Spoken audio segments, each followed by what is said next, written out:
Hey, Renter Retires, it's Adam Schroeder here, and today I am joined by a special guest.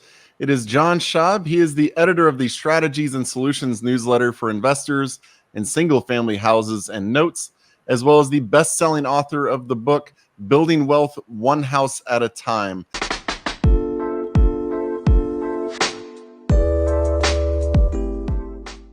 John, thanks for joining me today.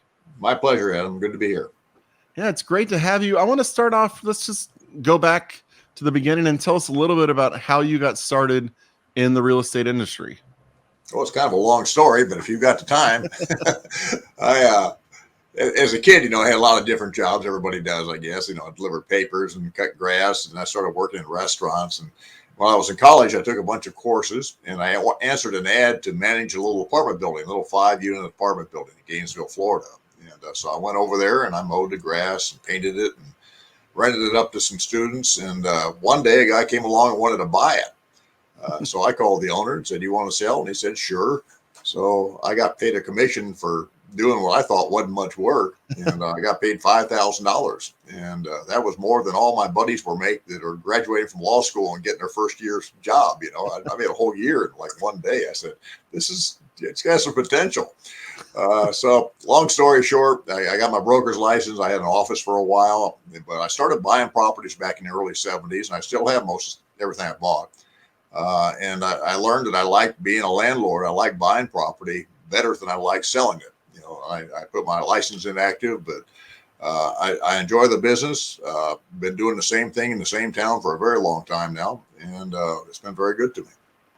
Yeah, excellent. So I was laughing when I read your about page on your website because you talk about the environments that you've invested in. And we've been seeing the environments during COVID of, getting down into the 2% range for investment properties, which was just insane.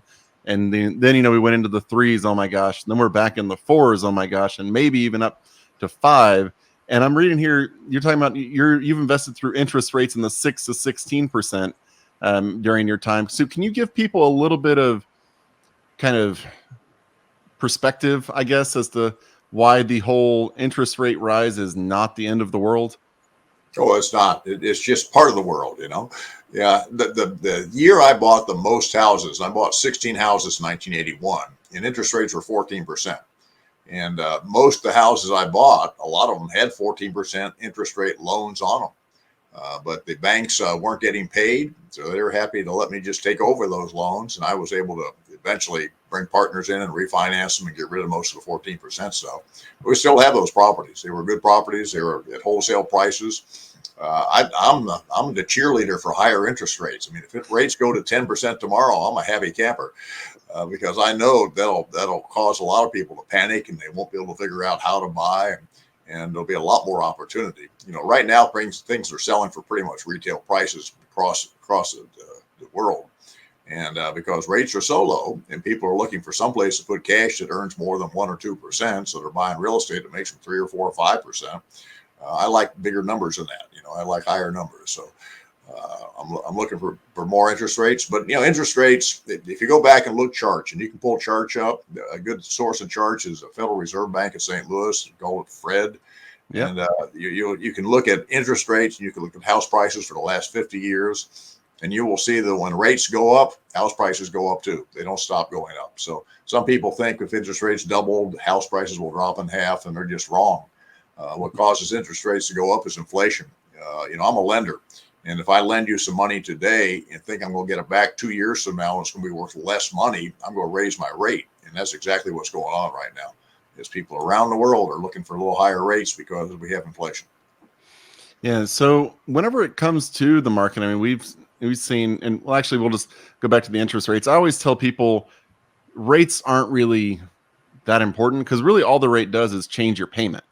I mean, that's really what people need to look at is, can I still cash flow and do well in this property at this payment? If I just held my hand over the interest rate and said, this is going to cost you $700 a month to get this property, you'd look at the numbers and say, well, do I make a profit with $700 a month? And then if I move my hand, who really cares if it's a 3% or a 13% interest rate? Obviously assuming the rest of the market is at the same point, you're not paying 13 while others are paying 3. But, it just kind of it just affects one number that shows your payment. So I agree with you in terms of making money in every way. But when we talk about prices going up in time, we've seen a big run up during the COVID time. If you were to compare this to the 2006, 2007, 2008 market that happened, is there much of a correlation in your mind, or is this time different? Oh, it's different. And we, but you have to remember before COVID, we had a 10-year run up. So COVID, when COVID first hit, most of us were anticipating some kind of change in the market, some kind of regression, but it didn't happen because people started moving around, working from home, rates stayed low, credit stayed available. People are out paying crazy prices for stuff right now. I mean, people in my town who are building houses are making 25 and 30% profit. That's the wrong number. Builders never make that kind of profit except in a runaway market. So we have a bubble going, but I don't think it's going to be like the 2006 bubble, because it'll be different. We don't have people that have a lot of bad loans. People have been paying cash for houses, or people have been getting low interest rate loans. And houses I've sold houses to a bunch of young people that I know, and they've all been able to get 2.5%, 3% loans. Well, they're not going to walk away from those houses, even if they dropped in half in value. They're going to keep those houses because the payments are so good. So it's not going to be a bubble like it was before, but at some point, the prices will get high enough where the market will level out. So it's going to be more like the end of the 70s, the early 80s, where we had runaway inflation and then we had stagflation, and things just slowed down. And for the first 5-6 years in the 80s, it was a lot of buying opportunity because there weren't many buyers. I was one of the few buyers out there buying, and my friends and all my students. But so we're looking forward to some good opportunity here in the next couple of years. And I don't think it's going to be because prices are going to drop in half again. I just think the market will slow down. Credit market might tighten up if the banks start foreclosing on a bunch of properties. And there's a Zoom deal tonight. I'm not on it, but talking about how inflation is going to cause the Fed to raise rates, raise the rates, and potentially cause a recession. And who knows what will happen? No, I can't tell the future. Nobody else can either. But you should always be prepared. And my book, I talk about buying one house at a time, buying one house a year. If you do that, you will never get caught. The people that get caught go out and buy 5 or 10 houses right at the top of the market, and now they're stuck. But if you average in, even if you pay too much, and I pay too much for a lot of houses, I think, but I still have them, and they're worth many times what I paid for them now, because if you pay 50 or 60, it doesn't make a whole bunch of difference. If you hold on to them for 10 years, they'll be worth a lot more. The trick is to buy something that you can afford and are willing to hold on to for a while. So you mentioned that you have these properties that you made it sound like you've never sold a single one you bought at the beginning, but then it sounds like you have sold some. So how long are you holding these properties most of the time? Well, there are properties that I bought 50 years ago that I still own. So some properties you hold forever because they're great properties. They're in perfect locations. They go up 10, 15% a year. They attract good tenants. And the ones I've sold over time are typically the ones that I've loaned money to flippers, or loan money to an investor on, and they haven't been able to make the payments. So I would get those houses back. And when I got those back, then I would sell them.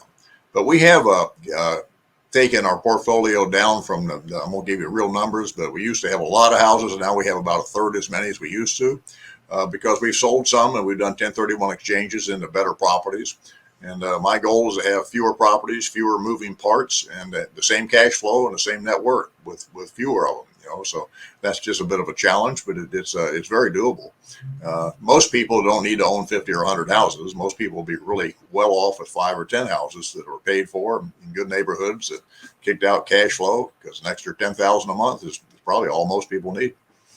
Yeah, and I like that you bring that up, because I find that people, when they start investing, they look and they see, okay, this one's going to cash flow $300 a month, so obviously I'll need 34 of these to make $10,000 a month. But they don't factor in rent increases. They don't factor in, the ability to, and they think of, if I'm buying 1 or 2 a year, then it's going to take me 17 years to get there. They don't factor in the ability to pull out equity and utilize it again. Do you recommend kind of the refinancing and redeploying money, or do you just leave it in the property? Or what's your strategy as you're buying these properties and building up your portfolio initially? If we buy a house that has a bad loan on it, 14% interest rate loan or something that just doesn't make any sense, we'll refinance that. But we typically don't refinance to pull cash out. We refinance to get rid of bad debt, and sometimes what we'll do is refinance 3 houses and pay off a couple more. Our goal is free and clear down the road, and that's if your people will think that way. They don't need it nearly as many houses that they're thinking about. If they had 5 houses free and clear to pay $1,000 a month net rent, that'd be $5,000 a month. So they should be shooting for a target, I think, of free and clear houses, not trying to own hundreds of houses to make $200 a month each. That's a lot of risk, a lot of work, a lot of things to keep track of.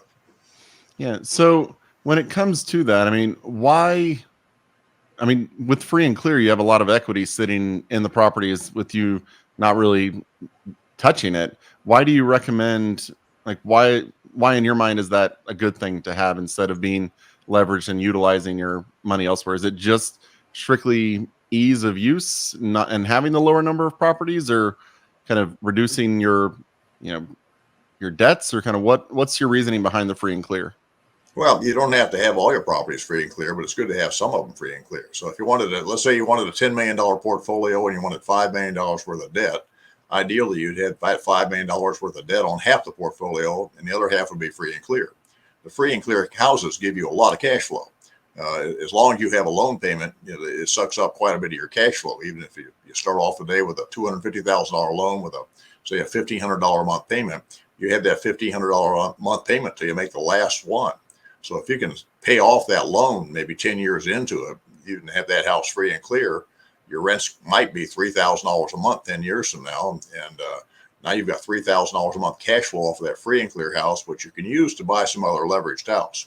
You can always get into more debt. If I want to get into more debt, I can go out and buy 10 houses tomorrow, each with $500,000 loans on them. I can be $5 million in debt tomorrow. And I can do that. You can do that. Anybody can do that. Anybody can get into debt. Getting out of debt is more of a challenge. So you really should have a plan on how you're going to get out of debt someday, because you don't want to end up being old and in debt. You want to be old and having a lot of free and clear properties, knowing that if you want more debt, you can get it. Okay. And so when it comes to the homes that you have, you said you've owned some for 50 years. So I assume that means you're willing and you're able to, I'm assuming because of the areas you're in, to put in the CapEx expenses like new roofs, new HVACs, and all of that. When do you, let's say you have a good property in a good location, have you sold them because they've kind of turned into maintenance pits in some ways, or do you put the money in to completely fix the maintenance issues and continue holding it in that place? Well, I do both. If it's a property I really like, and I've only got one property I've owned 50 years, but I like it, obviously. It's doubled in value many, many, many times. It'll double again. It keeps going up. Had the same tenant for 35 years, so it's no problem to me at all.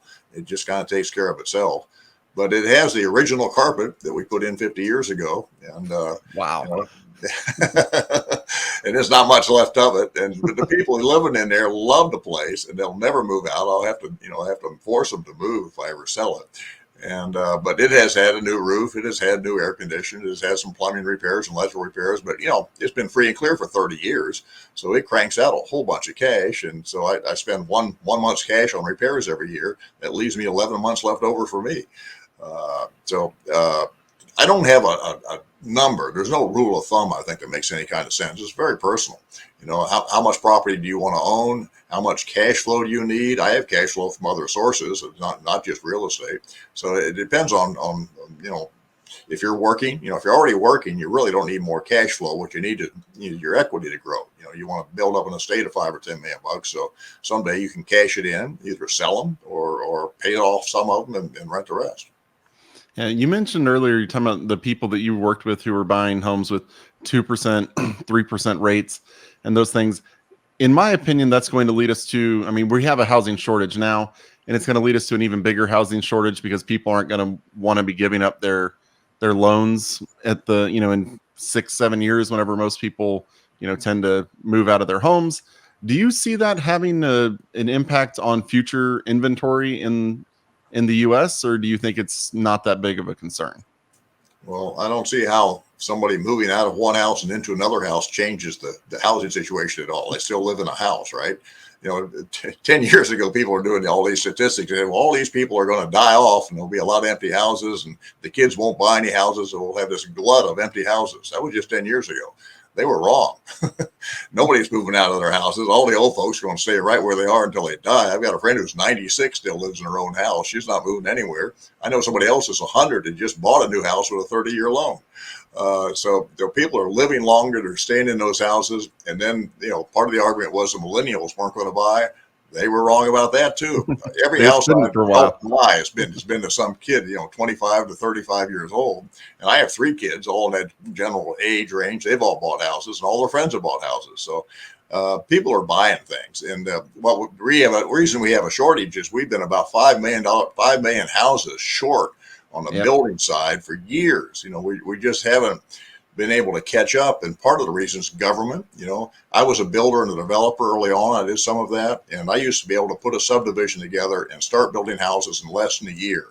Today in this town, it'd take 4 to 5 years. 4 to 5 years. That's a long time to wait to build a house. And it costs a lot of money to wait 4 to 5 years. You've got to carry that land costs and everything else you put into it. So it's a different world than it was. And I don't see us catching up anytime soon. I think the builders are going to be behind for a very long time. Yeah, whenever I see the housing stats and how many home starts we have and new builds going on, it's just depressing. I mean, we're building at the level that we were building back in the, 60s and 70s when the population was 2/3 of what it is now. I mean, what hope is there that we're going to increase the builds? Is there anything you see coming up that might even help the process? I mean, you would think at some point we would look and say, oh, maybe we need to do something about the fact that, there aren't enough homes for people in the country. And like you said, 5 million deficit. I think that's roughly what I heard from Fannie Mae, Freddie Mac earlier this year. So is there any hope on the horizon for fixing the inventory problem? Well, when there's a big demand and prices go high enough, more and more people will get in the building business and they'll build more houses. But it's not, you just don't build a house. You have to put it someplace, So you either have to tear down another house or develop a lot. And that's the part that has really been slowed down by the government. Every time we have a hurricane or a fire or you name a natural disaster, they make it harder to build the next house. They put more requirements on the builder. And I've been building houses with Habitat and the Florida Center for Housing for 30 years. And it's amazing just to see how much of a difference our costs are. And this is nonprofit work now. Our costs are so much higher now than it used to be, just because of all the things we have to do to these houses. Now, here's the good side of it. We built a whole bunch of houses with Habitat down in Homestead, Florida, and Hurricane Andrew came through, which is the biggest, meanest storm they've ever had. And all of our houses came through with no damage because they're very, very well built. So we're building houses that will last a very long time. Everybody is, not just Habitat, but everybody's building houses that will last a very long time. So they'll be around for 50 or 100 years.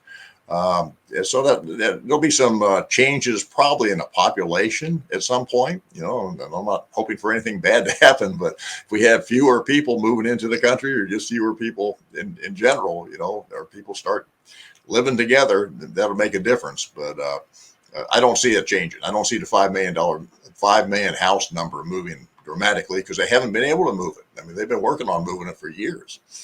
Yeah, I mean, I think the population growth in the U.S. was the lowest in 2021. The growth was the lowest in I think maybe recorded history in the U.S. So that might be one thing. I think it was only a 0.1% change. But you mentioned earlier, and you wrote a book about building real estate wealth in a changing market, and you've written about I believe buying homes at kind of a discount or foreclosure.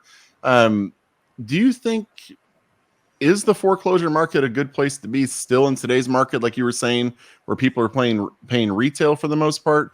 Or is the foreclosure market kind of dried out for the common investor?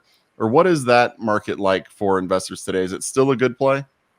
Well, it's a market you may want to learn about, but there's not much activity in it right now because there just aren't many foreclosures. Foreclosures happen when the banks don't want to take real estate back, when their banks are afraid of it. So if we had a market that really slowed down and people stopped making their payments, then the banks would at some point quit making loans. And that's a compounding effect then. When the banks stop loaning money to people, so nobody can buy a house, and then all these people can't make their payments, then you've got this period of time where there's a lot of foreclosures. and we don't have that yet. There will be another period like that in our cycle, I think, and maybe 5 or 10 years down the road. It could happen in a year or two. I can't predict that, but it's not really a market for the amateur. If you're just buying one house a year, you probably will never buy a foreclosure, and that's okay. A short sale would be a lot safer buy, because now you get a chance to look at the house and you can negotiate a price. And even though you may not have as big a discount with a short sale as you would with a foreclosure, it's a safer way to buy. You buy a foreclosure, you're buying something and you won't know what kind of shape it's in until you get title, and it can be in really rough shape. And now you're buying in a market where you've got to fix it up before you can sell it, and the banks aren't making loans. So there's a lot of things that come together in the foreclosure market that make it tough to make money, unless you're an all cash buyer, and the guys that do buy for all cash and take chances can buy for 50 cents on the dollar or less. Well, those are tremendous bargains. But now you got to do something with them. You got to rent them in a bad market, or fix them up and try to sell them in a bad market, or sit on them for a while. And of course, we're long-term people. When we buy them, we just keep them. So there's always a rental market. And of course, if you can buy something at a low enough price, you can rent to somebody at a very low price, and it all works out. Yeah. And from what I read, you also manage your own properties. Is that correct? You don't have a management company? And we manage all our own properties in-house. And at one time, I had properties in 10 states. So we had a web of folks managing people for us. And then when we came back to Florida and consolidated all our properties to Sarasota here, we had a lot of properties. So I had a staff. I had several employees, handymen, and bookkeepers, and a lot of people hanging around here doing work. But now we're down to a number that Valerie and I can manage by ourselves, and we do. And that makes life a lot simpler when you don't have to manage a bunch of employees, and to get your overhead way down. So having low overhead and being able to do things ourselves. And the reason we're able to do that is our tenants are long-term stable people. I mean, my average tenant stays 10 years. That means that, if I had 50 houses, I'd only have to find 5 new tenants a year. And that's not a lot of work. My wife says, "You don't work much." I said, "No, I don't." A couple hours a week, unless I'm writing a book or teaching a class or something. I don't have a lot to do.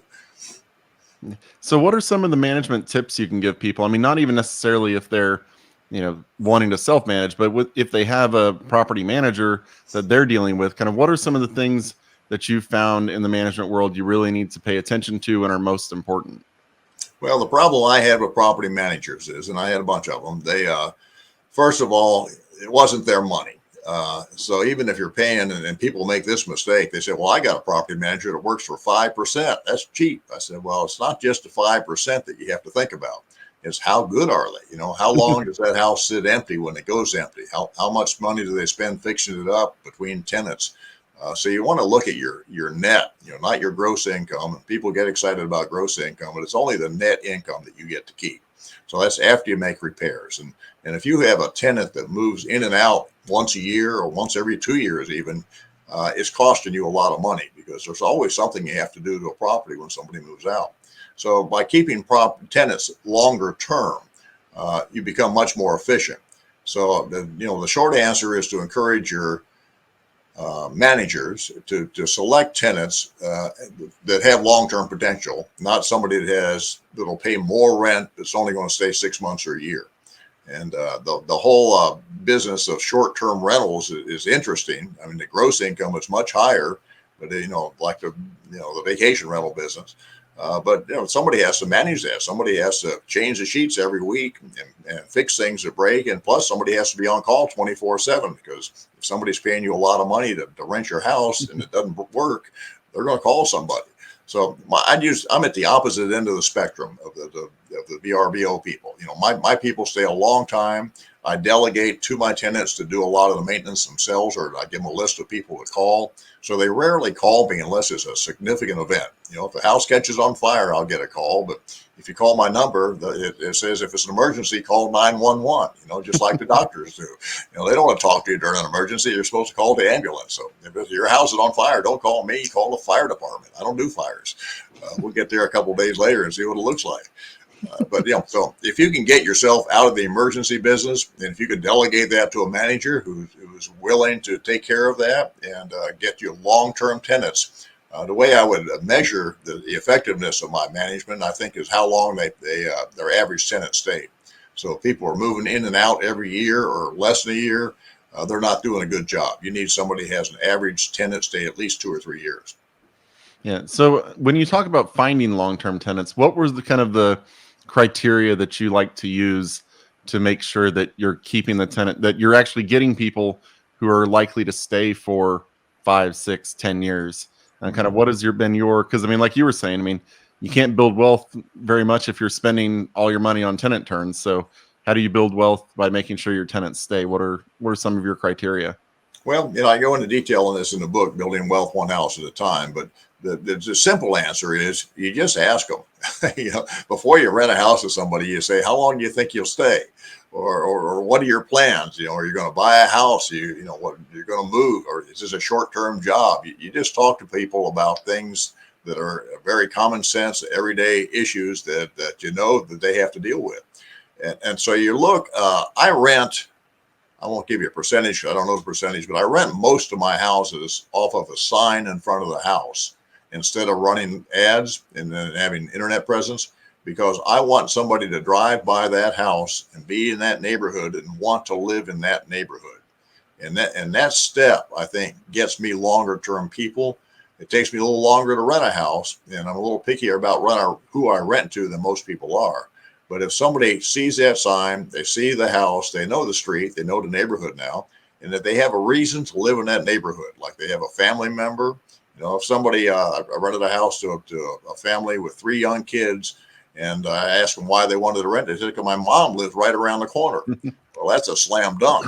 They got grandma right around the corner who's going to take care of the kids. And I know that works because my 3 grandchildren are on my house right now.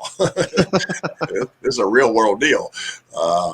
So just using common sense, but asking people about their plans and why they're renting this house and how they like their job and how long they plan to stay. And just talking to people for a while gives you some good ideas about whether or not they're likely to stay.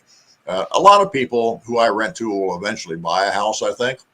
And so one other little tip is, if you have somebody, and I rented to a whole bunch of people during the last downturn that lost their houses. They lost them in foreclosures or short sales. And they were good people, and they everything was going well except the recession got them, and they probably lost some income, and they couldn't make their payments. I rented to those people for 2 reasons. Number one, they had good income. They had good jobs. They used to have jobs that were paying as much as they were before. And 2, they weren't likely to buy another house. They got burned in the house business, and they weren't likely to buy another one anytime soon. And plus they had to, they had to repair their credit before somebody would 7 make years them right there. Yeah, they repair their credit. So you can have to use some common sense again. You do credit checks, and you do background checks, and you get some references. But if somebody has had a problem in the past, or some of my favorite tenants are people I've been rented to. I got one lady over here, 20 plus years now. When she filled out her application, she put on there, the question is, how long would you like to live in this house? She put down the rest of my life. I said, I like you. And she's been there. She's been there for a third of my life, so that's pretty good. And she just loves the house, and she's a retired teacher, and she has a good income, and she doesn't want to buy a house. She doesn't want the responsibility of owning a house, but she's happy to do little things around the house. She's made a lot of little improvements to make the house. The house looks a lot better today than it does when she moved in. So there's a lot of people who are good folks who really don't want to buy a house. And if you'll search around and ask enough questions and talk to them for a while, you'll find those people. You don't need many, unless you've got hundreds and hundreds of houses. You don't need many. If you're going to buy 5 or 10 houses, you can find 5 or 10 of the best tenants in your town. And that's what you want to do. That's what your goal should be. Yeah. So when you talk about building wealth one house at a time, you have to start building wealth with one house. Obviously, you got to get that first one, in your portfolio. So what are kind of the things that you talk to people about to get them off the couch and into their very first house? Well, I guess, I educate them. The thing that keeps people from making decisions is fear. They're afraid of debt, or they're afraid of tenants, or they're afraid maybe we're at the top of the market. And I explain to people, it doesn't make any difference if we're at the top of the market if you're buying something to hold on until it's paid for. If you're buying the right house, something you want to own for the next 10 or 15 years, and it doesn't take 30 years to pay off a 30-year loan. You can pay it off a lot faster than that. You just have the right to make those payments for 30 years. But if you go out and get a loan today at 5 or 6% or even less, you may want to keep that loan for 30 years because that's going to look cheap, I think, in 5 years from now. I think rates will be higher and a 5 or 6% loan will look good. So I tried to get them to overcome their fears of the things we just talked about, but mostly tenants and debt. And when I only teach once a year. I teach here in Sarasota once a year. I actually have my students go out into neighborhoods where I know they're safe because I own houses in all these neighborhoods. And I have them go walk door to door and talk to people who live in those neighborhoods and look for opportunities. And it's interesting. They always find an opportunity because there is always an opportunity. No matter what time of year or what the market's doing, there's always somebody who wants to sell a house. So it's knowing that if you talk to enough people, knock on enough doors, if you don't want to talk to people, you can go through realtors, but there's always somebody who wants to sell a house. And once you buy it, even if you pay a retail price and pay retail interest, if you just hold on to it for a while, it'll make you some money. It's still a better investment, I think, than anything else you can buy. I was going to say, do you then go over to those houses and buy them? Well, I always tell the students, if you don't want them, I'll take them. And that makes them nervous. They take them.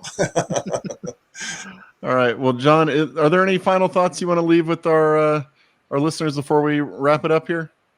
Well, I would put in a plug for my book. I guarantee you that if you get on Amazon, just look at reviews. People really like this book because it's a step-by-step book on how you can do this, how you can buy one house at a time, how you can get them paid for, and how they can provide quite a bit of income for you.